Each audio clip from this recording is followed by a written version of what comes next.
그럼 어떤 준비를 해야 될까? 그럼 우리 만약에 하락장이 온다면 진짜 하락장이 왔어요. 그럼 언제 다시 사야 되는지부터 말씀을 드릴게요. 매수하기 가장 좋은 타이밍은 일단 하락을 했다라는 가정이죠. 매매 전세 지수가 같이 하락합니다. 하락을 할 때는 같이. 보통의 하락장에서는 모든 지역이 마찬가지입니다. 매매 지수가 떨어지고 전세 지수도 같이 떨어집니다. 왜? 수요와 공급에 의해서 하락이 결정되는 경우가 많으니까. 그렇죠? 그러면 지금도 이제 서울 수도권도 미분양이 조금씩 터지고 있다 그러는데 수요는 저는 미분양으로 판단하고 공급은 입주 물량으로 판단하는데 3기 신도시에 입주 물량이 들어오면 당연히 중간에 있는 서울 수도권의 영향을 받겠죠. 그렇죠? 그럼 공급의 영향을 받고 서울 수도권의 미분양이 더 터질 확률이 높습니다. 그런 타이밍에는 어떻게 된다? 매매가도 이렇게 떨어지고 전세가도 이렇게 떨어질 확률이 높습니다. 그러다 반등의 시그널은 어디서 나오냐면 전세 지수에서 먼저 나옵니다. 전세 지수가 3개월 이상 0으로 전환이 되었을 때가 사실은 기회입니다. 사실 여기다가 그 전제 조건이 붙는 건 공급이 적다라는 가정이에요. 자, 이걸 예를 들어 보여드릴게요. 지금 이해가 안 되셔도 상관없습니다. 앞으로 이 내용을 계속 할 거예요. 지금 이 내용이 3차 필터링에 나오는 내용인데 미리 알려드리는 거예요. 그래서 너무 긴장하실 필요 없고, 자, 예를 들면 대구입니다. 대구. 자, 대구가 잠깐 하락했던 적이 있어요. 지금 여기 꺾여 있는 거 보이시죠? 현재 대구는 지금 이제 막 꺾이기 시작했습니다. 근데 대구가 지금 이렇게 꺾였어요. 16년 초부터 꺾였는데 이게 오래 가지 않죠. 거의 한 1년 뭐 3, 4개월? 1년 반 정도 하락하다가 다시 반등을 했어요. 그렇죠? 그럼 우리는 어느 타이밍에 사실 들어가야 돼요? 요 타이밍에 들어가야 되는 거죠. 요 타이밍에 들어가야 되는 거예요. 이 타이밍을 제가 하락을 하다가 전세 지수가 먼저 3개월 연속 0 이상, 전세 변동률입니다. 전세 변동률이 3개월 이상 0 이상 떴을 때라고 제가 말씀을 드리는 거예요. 자, 보시면 여기죠. 하락하고 있을 전세 변동률 얼마죠? 마이너스 0.46. 그 다음에 여기가, 자, 조금 더 좁혀볼게요. 조금 더 좁히면 이렇게 나옵니다. 자, 여기죠. 마이너스 0.35, 마이너스 0.46 이게 쭉 떨어지죠. 여기 계속 떨어지죠. 떨어지다가 여기도 0.23 떨어지고 0 됐고 여기가 17년 3월에 마이너스 0.12 떴죠. 그럼 이건 안 되는 거예요. 한번 0이 떴는데 이쪽에 마이너스 0.12가 뜬 거는 아닌 거예요. 3개월 연속으로 플러스 이상, 0 이상이 돼야 되는 거예요. 그럼 이거 지나갔어요. 그럼 17년 4월 봅니다. 17년 4월 0이죠. 17년 5월 0이죠. 17년 6월에 마이너스 0.12가 떴어요. 그럼 여기도 아니에요. 기다리세요. 자, 그 다음에 17년 7월에 0 떴어요. 17년 8월에 0 떴어요. 17년 9월에 플러스 0.12 떴어요. 플러스 이상이죠. 그러면 9월부터는 괜찮은 거예요. 10월부터 들어가도 된다라는 거예요. 그런데 여기에 전제 조건이 붙는 거죠. 어떤 전제 조건이 붙느냐? 이 전세 지수가 오르는 이유가 실제로 이 지역에 수요와 공급이 꼬이지 않아서, 즉 공급이 별로 없고 미분양이 별로 없기 때문에, 혹은 미분양이 감소하고 있기 때문에 이 전세 지수가 오르는지를 파악해야 돼요. 그거는 부동산 지인으로 파악을 합니다. 대구 지역을 제가 이렇게 했는데 제가 아까도 말씀드렸지만 지금 이게 100% 이해 안 되셔도 상관없습니다. 앞으로 계속 할 거예요. 자, 누적 3년의 공급으로 봤을 때 이때는 15, 16년의 공급이 되게 많았습니다. 이때. 그렇죠? 공급이 14년부터 사실 늘어났어요. 계속 늘어나가지고 16년의 피크니까 이때부터 가격이 빠진 거예요. 그런데 그 이후에 어떻게 돼요? 공급이 17년에 계속해서 줄어들죠. 18, 19 이렇게. 아, 공급이 줄어들고 있구나. 그리고 미분양은 16년에 잠깐 터졌는데 계속해서 미분양이 이렇게 사실 증가했다면 매매 전세 지수가 계속 떨어졌을 텐데 미분양이 증가하지 않고 조금씩이라도 감소했구나.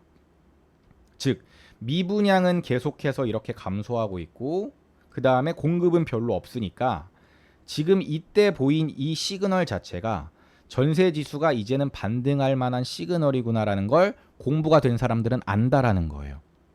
그럼 대구를 들어가야 됐을 타이밍은 이 타이밍이었다는 거죠. 이때 타이밍에. 그럼 이때 들어갔으면 어떻게 되는 거예요? 이 상승분을 다 먹은 거죠. 이때 대구를 들어갔다면. 근데 지금은 어떻게 돼요? 떨어지는 거죠. 이때 왜 떨어져요?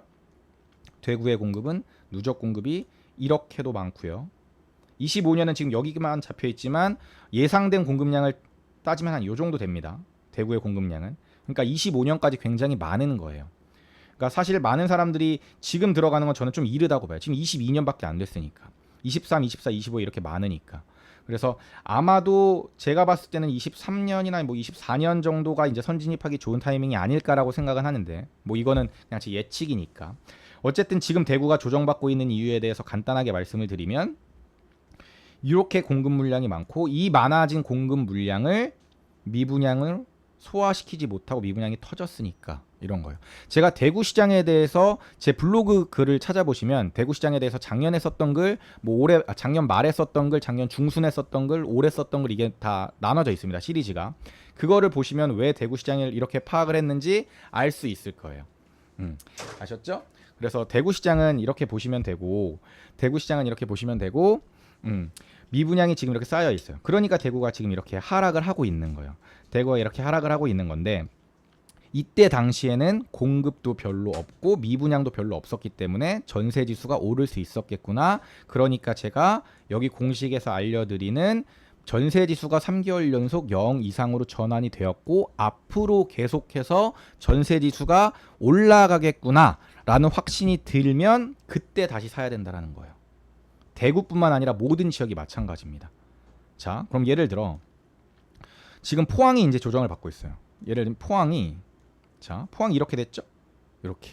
근데 포항은 지금 놀랍게도 전세 지수가 아직도 올라가고 있는. 매매 지수는 꺾였는데. 근데 전세 지수도 꺾일 확률이 높습니다. 왜? 포항은 공급이 많으니까. 한번 보는 거예요. 경북 포항. 포항이죠? 이렇게. 공급이 이렇게 많은 거예요. 24년. 근데 25년에도 표시는 여기까지만 돼 있지만 누적 공급으로 따지면 이 정도 이렇게 올라오죠. 그러니까 공급이 점점 많아지면서 저는 포항의 가격이 하락할 수 있다라고 봤고 실제로 가격이 미분양이 바로 터진 22년부터 가격이 하락한 겁니다. 이 수요와 공급과 미분양에 대해서는 2주차 때 아주 자세히 해드릴 겁니다. 그러니까 지금은 그냥 몸풀기, 그냥 맛보기 정도라고 생각하시고 이해 안 되더라도 그냥 그런가 보다라고 하셔도 돼요. 계속해서 말씀드립니다. 혹시 이해가 안 되셔가지고 불안해하실까봐 그런 거예요. 포항은 미분양이 이렇게 터졌어요. 그러니까 미분양이 이렇게 터지면 가격은 바로 빠집니다. 이렇게 보이시죠? 빠진 게 이렇게 되는 거예요. 그러니까 포항도 마찬가지로 그럼 언제 들어갔었어야 되는 거예요? 포항이 들어갔었어야 되는 타이밍은 오르다가 매매 전세 지수가 동반 하락하다가 3개월 연속 떴을 때 이때죠. 예를 들면 이때 마이너스 0.11 0 19년 8월에 0이었고 19년 9월에도 0이었고 10월에도 0이었죠. 그럼 이 타이밍에 사실 들어갔었어야 되는 거예요. 근데 전세주가 한 번 더 꺾여요. 근데 이 타이밍에 같이 봐야 되는 게 뭐다? 공급량이다. 이 타이밍에 19년 10월이잖아요. 이때가 19년 8, 9, 10이죠. 그 이후에 공급이 별로 없는지를 봐야 되는데 이때 공급이 많았다가 이때 공급이 어때요? 없죠. 공급이 별로 없죠. 그리고 미분양은 어떻게 되고 있어요? 줄어들고 있죠. 미분양이 줄어들고 있다라는 건 사람들이 미분양난 주택들을 사고 있다라는 거고 미분양난 주택을 사는 이유는 가격이 오를 거라고 생각하니까 혹은 지금 가격이 저렴하기 때문에 오르는 거예요. 미분양이 사라지고 있는 거예요. 그러면 이 지역은 상승할 준비가 완료가 됐구나. 그 시그널이 뭘로 보인다? 이 전세 지수로 보인다라는 겁니다. 이거는 포항만 그런 게 아니라 대구만 그런 게 아니라 전국이 마찬가지고 서울 수도권도 이런 시그널을 보일 거라는 얘기예요. 물론 서울 수도권은 아까도 말씀드렸지만 전세 지수가 다른 지역처럼 이렇게 급격하게 하락하는 경우가 별로 없습니다. 왜? 수요가 워낙 탄탄하니까. 그러면 서울 수도권은 조금 다른 모습을 보이면 서울 수도권은 전세 지수가 계속 오르고 있을 때 매전 갭이 붙는 걸 보는 겁니다. 매전 갭이 붙는 걸. 이건 제가 나중에 서울 수도권 특강 때 따로 말씀을 드릴 겁니다. 지금이 저는 뭐 서울 수도권을 따로 말씀드리는 타이밍은 아니라고 생각을 해서. 그런데 모든 지방 지역은 다 이렇다는 겁니다. 모든 지방 지역은. 대구처럼 큰 도시도 마찬가지고 군산처럼 작은 도시도 마찬가지라는 거예요. 그래서 이 전세 지수가 3개월 연속 0 이상 전환되었을 때가 다시 사야 되는 타이밍이다. 그럼 대구도 마찬가지겠죠. 대구도 지금 타이밍이 아니라 사실 사람들은 이걸 모르니까 그냥 지금 막 이렇게 들어가지만 지금에서 더 떨어질 수 있죠. 물론 선진입의 개념으로 들어가는 거 오랫동안 보유할 수 있겠죠. 그런데 제가 생각했을 때 가장 좋은 타이밍은 언제 온다? 이렇게 매매지수, 전세지수가 동반 계속 하락하다가 얘가 이제 반등할 거라고 사람들은 기대하는 거예요. 지금 이렇게 조정지역이 해제됐으니까. 그런데 반등하려면 뭐가 적어야 된다고요? 입주 물량이 적어야 된다고요. 그리고 미분양이 해소돼야 된다고요. 만약에 지금 그래프에서 대구 그래프에서 이게 대구 그래프라고 치고 대구 그래프에서 미분양이 그냥 대구 그래프 한번 볼게요. 대구. 미분양이 이렇게 증가하다가 여기서 이렇게 더 증가하잖아요. 그럼 가격은 계속 빠집니다. 그런데 미분양이 멈춰가지고 갑자기 하락해요. 이러면 사실 대구의 가격이 오를 수 있어요. 공급이 많더라도. 대구가 그만큼 수요가 많다라는 거예요. 투자자들의 수요가.